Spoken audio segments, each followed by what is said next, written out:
Good morning all of you. Welcome to our channel के classes. आज का जो हमारा टॉपिक है वो है सेट एंड सबसेट। ये हमारी सेकेंड क्लास है और आज हम पढ़ने वाले हैं रिप्रेजेंटेशन ऑफ सेट के बारे में। किसके बारे में? रिप्रेजेंटेशन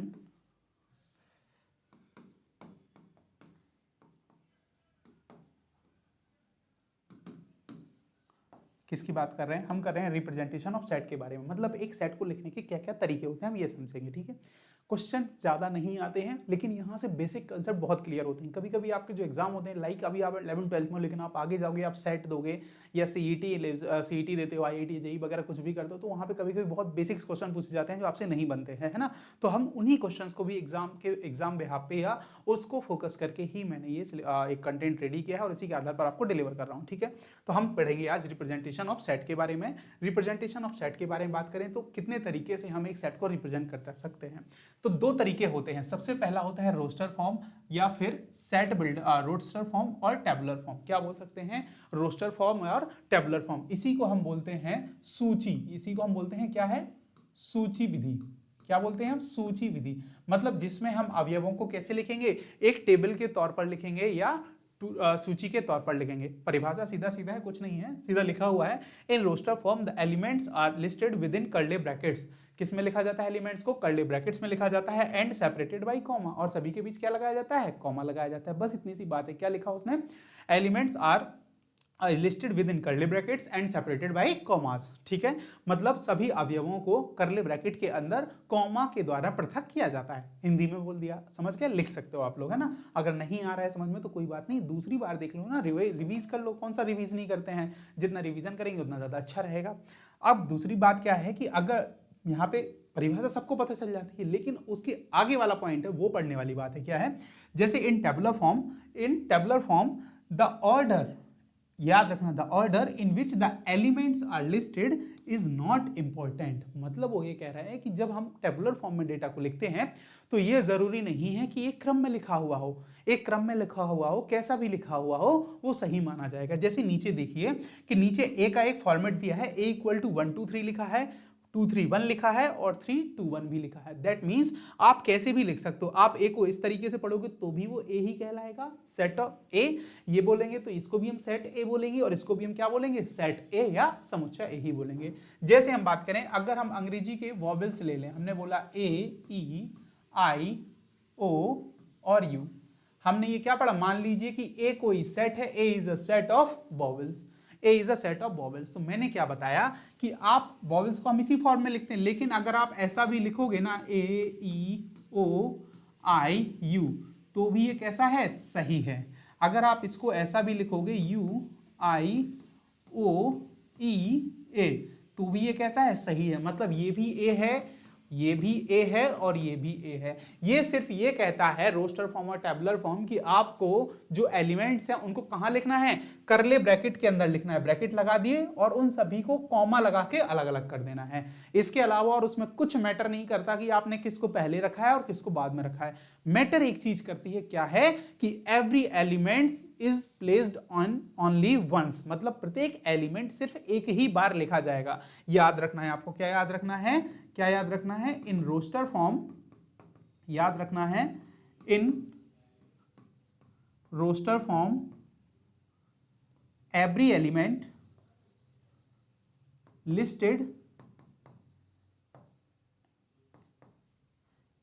listed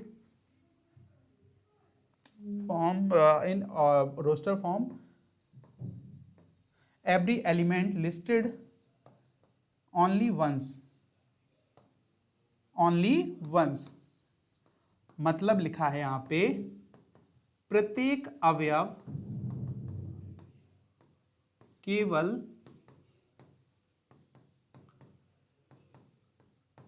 एक ही बार लिखा जाएगा।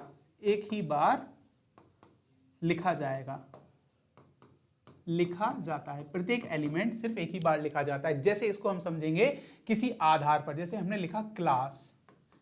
अब यहां पे देखो, अगर मैं इसका समुच्चय बना दूं तो इसको लिखेंगे C L A और S।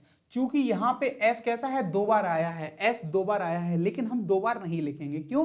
क्योंकि मैंने अभी यही लिखा है एक नोट डाल के कि हमेशा एलिमेंट सिर्फ कैसे कितनी बार लिख सकते हो आप, सभी एलिमेंट्स को सिर्फ एक बार ही लिख सकते हो, आप रिपीट नहीं कर सकते हो। मतलब एलिमेंट्स आर नॉट रिपीटेड, यहाँ पे याद रखना है, elements not repeated in roster और टेबुलर फॉर्म या सूची विधि में। ठीक है, आगे देखेंगे दूसरा फॉर्मेशन क्या है, दूसरा तरीका क्या है सेट को लिखने का, सेट बिल्डर फॉर्म और रूल फॉर्म और नियम विधि भी बोलते हैं इसको। क्या बोलते हैं? दूसरा बोलते हैं इसको हम नियम विधि भी कहते हैं। क्या बोलते हैं? नियम विधि भी कहते हैं। इसका क्या आधार है या इसको कैसे लिखते हैं? तो आपने देखा, मैंने अभी आपको क्या बताया कि हम सेट को परिभाषित कैसे करते हैं या समुच्चय को कैसे परिभाषित करते हैं, एक किसके, एक विशेषता के आधार पर जो सब में कैसी होती है, कॉमन होती है, जो सभी सदस्यों में कॉमन होती है। जैसे अंग्रेजी के स्वर, तो क्लियर कह सकते हैं भाई ये अंग्रेजी का स्वर है, ये इंग्लिश का वॉवेल्स है, बोल सकते हैं कि नहीं बोल सकते हैं? तो यहाँ पे यही बात कह रहा है कि जब हम इसमें किसमें, सेट बिल्डर फॉर्म में या फिर सेट बिल्डर फॉर्म और रूल फॉर्म और नियम विधि में समुच्चय को लिखते हैं, तो वहां पे हम उसी कॉमन प्रॉपर्टी या विशेषता को लिख देते हैं। क्या लिख देते हैं? कॉमन प्रॉपर्टी या विशेषता को लिख देते हैं। यहां पे वही लिखा है, in this form each and every element लिखा हुआ है of the set possess a single common property, मतलब सभी एलिमेंट्स कैसे रखते हैं, एक कॉमन प्रॉपर्टी रखते हैं, which is not possessed by any other element outside the set, जो समुच्चय के बाहर किसी और अवयव के अंदर वो गुण या विशेषता नहीं होती है। समझ में आई बात? जैसे अंग्रेजी के स्वरों का समुच्चय है, तो अब अंग्रेजी के जो व्यंजन है वो स्वर नहीं बन सकते, मतलब उनके अलावा और कोई ऐसे अक्षर नहीं है अंग्रेजी के जिनको हम स्वर कह सकते हैं। तो यही वो कह रहा है। जैसे एग्जाम्पल की बात करें तो एक एग्जाम्पल के तौर पर दिया है, the set of vowels of English alphabets. तो आपको पता है कितने वॉवेल्स होते हैं? 5 ही होते हैं, ए ई आई ओ, ए ई आई ओ और यू। क्या इसके अलावा आप किसी और को भी कह सकते हो कि वॉवेल्स है? नहीं कह सकते हो। तो वही गुण जो विशेषता है उसको हम क्या लिखेंगे, अक्षर या एक वाक्य के तौर पर लिख देते हैं अंग्रेजी में, और वो बन जाता है कैसा, सेट बिल्डर फॉर्म बन जाता है। सीधी सीधी बात समझ में आ गई कि अगर रोस्टर फॉर्म में लिखेंगे तो कैसे लिखेंगे, टेबल में लिखेंगे और सबके बीच क्या चिपका देंगे, कॉमा लगा देंगे, बस बात खत्म हो गई। एक ही बात याद रखना है कि हमें किसी अक्षर को रिपीट नहीं करना है। समझ में आ गई? किसी एलिमेंट को रिपीट नहीं करना है। तीसरी बात कह रहे हैं सेट बिल्डर फॉर्म की, तो सेट बिल्डर फॉर्म क्या कह रहा है, आप लिखो, आप सब मत क्यों लिख रहे हो, सब मत लिखो यार, एक चीज लिख दो और उसकी पर एक विशेषता लिख दो, उसके आधार पर मैं खुद समझ लूंगा कि यही होगा। समझ गया बात को? तो यही यहाँ पे बोला गया है। जैसे मैं बात करूं तो यहाँ पे लिखा भी हुआ है और हालांकि मैं बता दे रहा हूं। तो सबसे पहले आपको क्या लेना है, एक वेरिएबल लेना है दर्शाने के लिए। जैसे आपने बात की, मान लिया कि ए कोई सेट है किसका, अंग्रेजी के स्वरों का, तो ए ई आई ओ you, A is the set of English vowels, A is the set of English vowels। अगर हम बात करें कि हमको इसको लिखना कैसे है, तो मैंने क्या बताया, सबसे पहले आपको एक अज्यूम करना है, क्या, एक वेरिएबल x अज्यूम करना है। तो assume a value, assume a variable x, आपने x अज्यूम कर लिया, ठीक है। अब देखो कैसे लिखना है, a equal to curly brackets x such that, या तो आप ये 2 बिंदी लगा सकते हो या फिर ऐसा डंडा भी लगा सकते हो, दोनों करेक्ट होगा, ठीक है, दोनों करेक्ट माना जाएगा, ठीक है। तो x सच दैट x, फिर उसी को लिख देना, एक वेरिएबल लिखा, उसके आगे सच दैट का सिंबल लगाया और उसके आगे फिर वही वेरिएबल लिख दिया। ये तरीका है लिखने का। अब परिभाषा लिख देना है कि x क्या है, अब लिख दिया, आगे क्या, इज लगा देना, हमेशा इज लगा दो, कुछ नहीं है, इज लगा देना है। तो x such that x is क्या है, क्या है, क्या ये सभी क्या है, आपको बताओ, क्या दिख रहा है आपको, ये सभी वॉवेल्स है। तो क्या लिखेंगे, x such that x is a vowel of English alphabets, English alphabets. बात समझ में आ गई? आगे की नहीं, कुछ नहीं करना, आपको 5 नहीं लिखना है। यहां पे बात कर रहा है कि 5 लिखने थे। ये कैसा था, रोस्टर फॉर्म या फिर टेबुलर फॉर्म था। यहां पे बात कर रहा है, हम लिख देता हूं मैं, सबसे अच्छा आपको याद भी रहेगा, है ना। ये क्या था, ये था रोस्टर फॉर्म, और दूसरा नाम क्या दिया था हमने इसको, टेबुलर फॉर्म, है ना। अब ये वाला जो सेट है ये क्या बोलेंगे हम इसको, सेट बिल्डर फॉर्म। क्या बोलेंगे, सेट बिल्डर फॉर्म और रूल फॉर्म बोलते हैं ना, और रूल फॉर्म भी बोलते हैं, हिंदी में वो है तो नियम विधि भी बोलेंगे। तो मैंने क्या करा, वो कह रहा था कि जब आप रोस्टर फॉर्म या टेबुलर फॉर्म में लिखोगे तो आप इनके बीच कॉमा लगा दोगे और सबको लिख दोगे लाइन से जितने हैं, ठीक है। बस याद रखना है कि रिपीट ना हो। फिर वो कह रहा है कि जब आप सेट बिल्डर फॉर्म में लिखो या रूल फॉर्म में लिखो, सेट बिल्डर फॉर्म या रूल फॉर्म या नियम विधि के आधार पर लिखो, तो आपको क्या करना है, एक वेरिएबल मान लेना है और उस वेरिएबल को सच दैट करके फिर वही वेरिएबल लिख देना है और उसके आगे उनकी एक गुण बता देना है कि कौन है वो। तो कौन है वो सभी वॉवेल्स हैं, किसके, इंग्लिश अल्फाबेट्स के। तो हमने लिख दिया x such that x is a vowel of English alphabets. या हम लिखें तो a इक्वल टू क्या लिखेंगे, तो लिखें तो a equal to x such that x बराबर है क्या है, अंग्रेजी के स्वरों का समुच्चय, अंग्रेजी के स्वरों का समुच्चय। बात समझ में आ गई, अंग्रेजी के स्वरों का समुच्चय, बात क्लियर, अंग्रेजी के स्वरों का समुच्चय। अब तो बात समझ में आ गई होगी आप लोगों के, कोई दिक्कत वाली बात बिल्कुल नहीं है ना, छोटी सी बात है, सीधी सीधी समझने की थी कि दो तरीके होते हैं। कौन कौन सा होता है, सबसे पहला तरीका होता है रोस्टर फॉर्म या टेबुलर फॉर्म या जिसको हम सूची विधि बोलते हैं। उसमें हम क्या करते हैं, अवयवों को हमेशा सीधे सीधे करले ब्रैकेट के अंदर लिख देते हैं और उनके बीच क्या लगा देते हैं, कॉमा लगा देते हैं। दूसरा होता है set builder form, rule form, जिसकी परिभाषा यहाँ पे दी हुई है, कोई बात नहीं है, सीधा सीधा लिखा हुआ है, परिभाषा है, आप आराम से पढ़ सकते हो कि सभी में एक कॉमन प्रॉपर्टी होती है जिसके बिहाफ पे हम उसको डिफाइन कर देते हैं। तो उस कॉमन प्रॉपर्टी को या कॉमन विशेषता को बताने के लिए हम क्या करेंगे, एक वेरिएबल को अज्यूम कर लेंगे, मान लेंगे कि लेट, जैसे अंग्रेजी जो हमारी गणित है, मैथ्स है, वो बोलती है कि हमेशा क्या है, मान लिया कि दुनिया x है, मान लिया कि दुनिया x है। जब दुनिया को x मानोगे तभी तो y के पीछे भागोगे, तभी तो y के लिए सफर करोगे ना लाइफ में कुछ पाने के लिए। अगर x के पीछे ही भागते रहोगे तो आगे जब बढ़ ही नहीं पाओगे।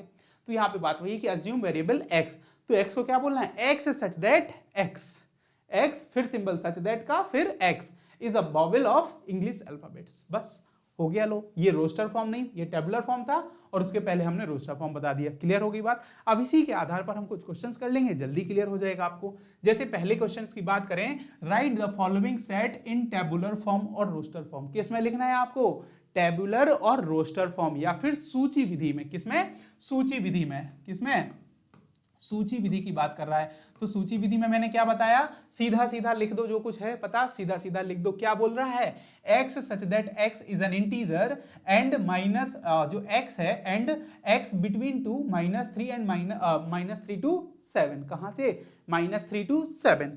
तो अब आपको पता है, पहले नंबर तो आपको पता होना चाहिए इंटीजर क्या है। तो इंटीजर क्या होते हैं, पूर्णांक होते हैं। क्या होते हैं, पूर्णांक होते हैं। इंटीजर को हम क्या बोलेंगे, पूर्णांक बोलेंगे। क्या होते ही हैं वो, जो चीज है तो है। पूर्णांक कहां से लेके स्टार्ट होते हैं, तो पूर्णांक होते हैं -∞ से लेके +∞ तक। कहां होते हैं, -∞ से लेके +∞ तक। तो -3 और 7 भी कहां आएंगे, यहीं कहीं आएंगे। तो चेक कर लेते हैं नंबर लाइन पे। नंबर लाइन मान लिया हमने, एक नंबर लाइन लेंगे और उसी के बिहाफ पर हम तय कर लेंगे। मान लिया ये 0 है, ये 0 है, ये 0 मान लिया, ठीक है, ये 0 मान लिया। आगे लिखा मैंने 1 2 3 4 5 6 7 हो गया। और ये आगे नंबर लाइन, यहां पे लिखा -1 -2 -3 -4 और ये आगे नंबर लाइन -∞ तक। कहां तक, -∞ तक, ठीक है, कहां तक, -∞ तक। और ये वाली +∞ तक। अब वो कह रहा है कि x such that x integer है, लेकिन कहां से कहां तक है, 3 और 7 के बीच में है। अब यहां पे देखो, आपको लेस देन का सिंबल तो दिख रहा है, लेकिन इसके नीचे इक्वल का साइन नहीं दिख रहा है। मतलब कि आपको वो दोनों नहीं लेना है, वो दोनों नहीं लेना है। ये चीज भी मैं बताऊंगा, ये पढ़ेंगे हम इंटरवल्स या अंतराल में। जब हम इंटरवल से अंतराल पढ़ेंगे तो इसके बारे में ब्रीफ आपको बता दूंगा बहुत अच्छे तरीके से। अभी फिलहाल बात करेंगे सिर्फ इसकी, ठीक है।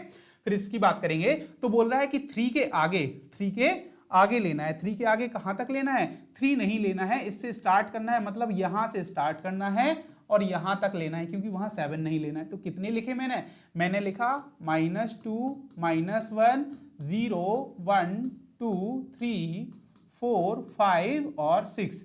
दिस इज द सेट, ये बन गया हमारा सेट। लो, आंसर मिल गया। आगे देखेंगे x such that x is a prime number and divisor of 60।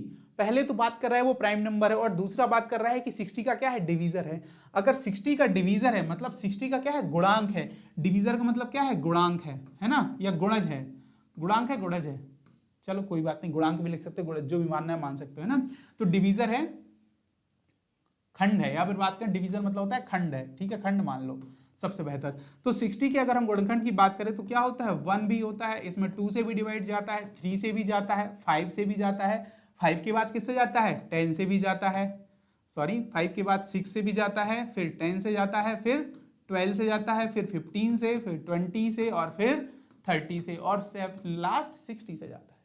अब दूसरी बात बोल रहा है कि वो क्या है, प्राइम नंबर से। ये सब तो नहीं लिख सकते हम, सब तो नहीं लिख सकते, लेकिन वो बोल रहा है दूसरी क्या है, प्राइम नंबर है। प्राइम नंबर मतलब वो कैसा संख्या है, कैसी संख्या है, वो अभाज्य है।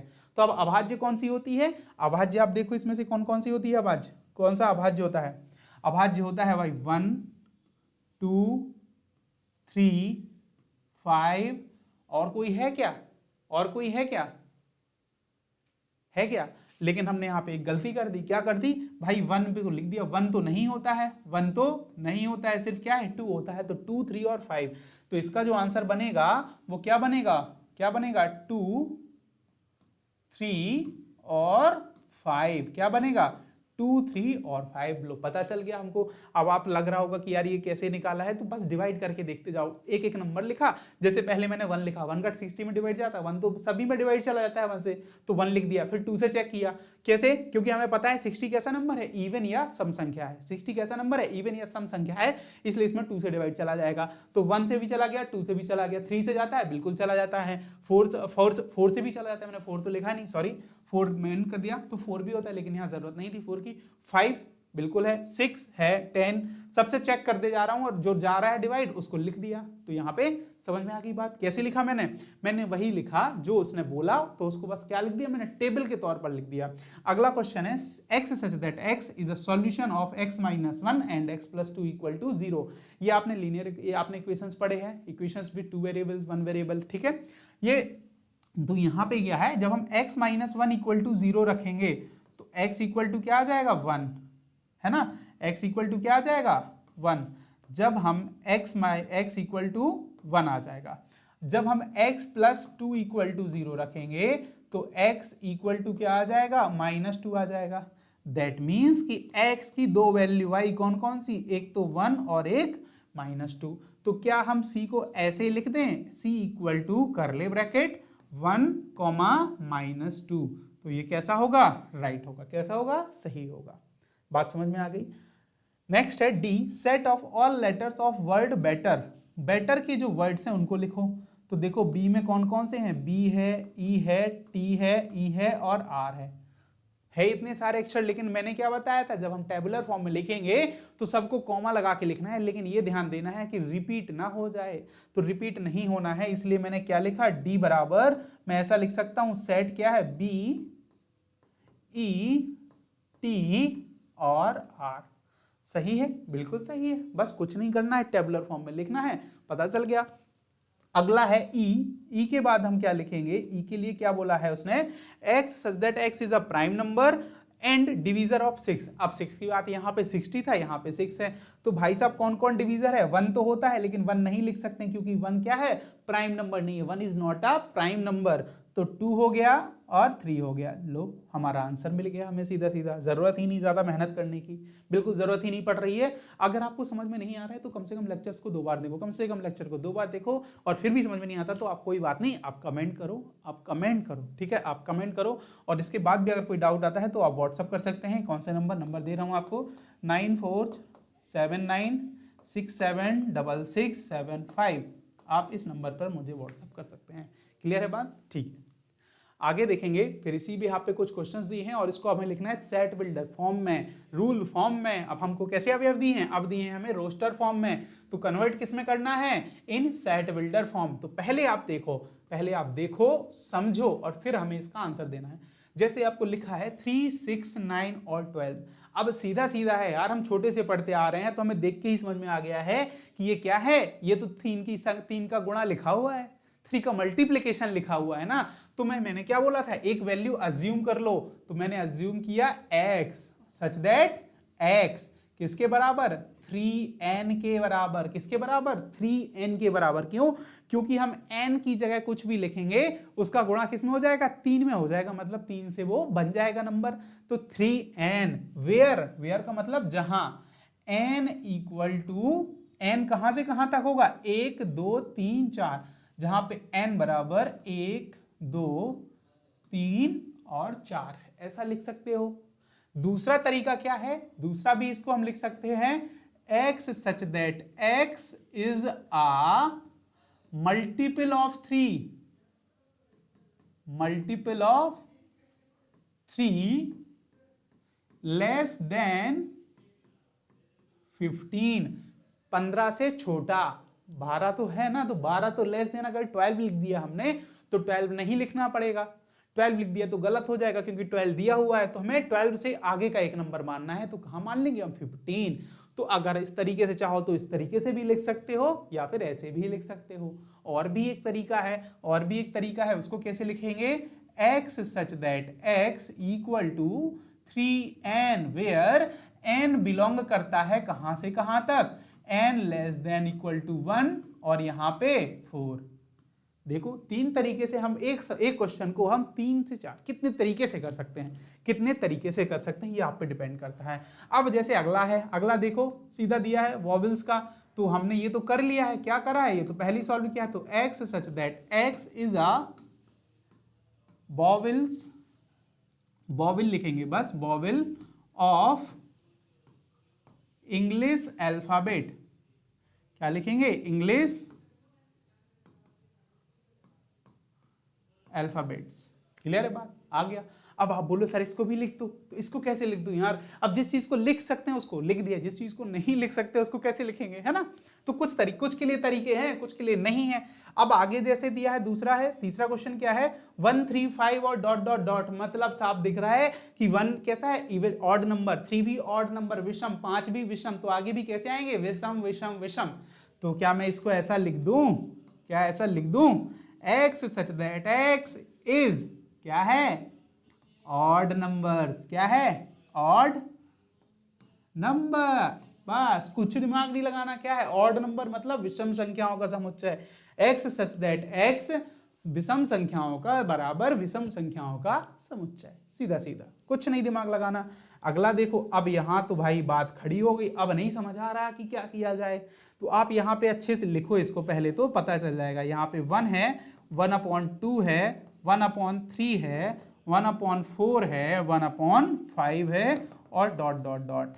तो अब इसको कैसे लिखेंगे, इसको कैसे लिखेंगे, आप ये देख रहे हैं, इसके लिए भी तो 1/1 लिख सकता हूं क्या, बिल्कुल लिख सकता हूं, कोई गलत नहीं, किसी भी संख्या के नीचे हम 1 लिख सकते हैं, तभी मैं बोलता हूं कि 1 इज अ रैशनल नंबर। क्यों, क्योंकि ये न्यूमरेटर और डिनोमिनेटर के फॉर्म में लिखा जाता है, किसके फॉर्म में, न्यूमरेटर और डिनोमिनेटर के फॉर्म में लिखा जाता है। अब देखो यार क्या लिखा हुआ है, हर बार देखना है क्या लिखा हुआ है, तो यार क्या आपने ये देखा कि ऊपर तो हमेशा 1 ही लिखा हुआ है, तो क्या मैं इसको ऐसे लिख सकता हूं, x such that x equal to 1/n+1, ऐसा लिख दूं, ऐसा लिख दूं क्या, n+1 ऐसा लिखूं, या फिर कैसे लिख सकता हूं ना, बिल्कुल लिख सकता हूं, अभी बंद थोड़ी करना, अभी तो और गुण भी लिखना है। n+1 वेयर n कहां से स्टार्ट हो रहा है, n स्टार्ट हो रहा है कहां से, 1 से स्टार्ट हो रहा है और यहां कहां तक जा रहा है, इंफिनिटी तक जा रहा है। क्यों, हम एक बार n बराबर 1 रखेंगे तो 1/1+2, फिर n बराबर 2 रखेंगे तो n+1/3, फिर n बराबर 3 रखेंगे तो 1/4, फिर n बराबर 4 रखेंगे तो 1/5, इस तरीके से आते जाएंगे, आगे बढ़ते जाएंगे कि नहीं बढ़ते जाएंगे। अब आगे लिखा है जैसे 1, 1/4, 1/9, 1/16, 1/25, आगे। अब इसको देखो, तो इसको देखने से क्या लग रहा है कि ये तो नीचे क्या लिखा हुआ है, स्क्वायर लिखा हुआ है भाई साहब, किसका, स्क्वायर लिखा हुआ है, 1/1/2 का स्क्वायर, 1/1/3 का स्क्वायर, 1/4 का स्क्वायर, 1/5 का स्क्वायर, और आगे भी इस तरीके से लिखा हुआ है। अब फिर कंफ्यूज हो गए, तो कुछ कंफ्यूजन नहीं होना है, सीधा लगा देना है, एक वेरिएबल सच दैट बराबर। अब एक चीज बताओ, ऊपर तो एक ही लिखा है, तो मैं भी यहाँ पे क्या लिखूंगा, एक लिखूंगा, नीचे क्या है, नंबर लिखे हुए, नंबर चेंज हो रहे हैं, अगर चेंज हो रहे हैं तो इसको मान लो n, और उनके ऊपर क्या लगा है, स्क्वायर, इसलिए चिपका दिया स्क्वायर। तो सीधा बोल दिया x such that x equal to 1/n square, जिसको हम क्या लिख सकते। अब ये भी कंफ्यूजन की n कहां से कहां तक लिखेंगे, तो यहां हमें दिख गया कि n 1 से छोटा तो नहीं होगा, n क्या होगा, 1 से छोटा नहीं होगा, तो हम फट से यहां चिपका देंगे n लिखेंगे और इसके आगे हम क्या लगा देंगे n, कि n या तो 1 के बराबर होगा या 1 से बड़ा होगा। अब छोटा किससे होगा, सर छोटा नहीं है पता, आगे तो वो पता नहीं उसकी लिमिट पता नहीं है, तो क्या लगा देंगे इंफिनिटी। लो हो गया हमारा तौर, लिख लिया हमने। बात समझ में आ गई कैसे लिखना है, क्लियर हुआ कैसे लिखना है, बात समझ में आ गई। इसी तरीके से आपको ये भी करना है, ये भी करना है और ये भी करना है। तो आज के लिए बहुत बहुत धन्यवाद आपका। कल मिलेंगे या नेक्स्ट क्लास में मिलेंगे इसी उत्साह और इसी उमंग के साथ एक नए टॉपिक के साथ, जिसमें हमारा जो अगला टॉपिक होगा वो होगा किसके बारे में, टाइप्स ऑफ सेट के बारे में। किसके बारे में पढ़ेंगे, टाइप्स ऑफ सेट के बारे में। आज के लिए मैं कृष्णा आपका बहुत बहुत धन्यवाद करता हूं। Thank you so much.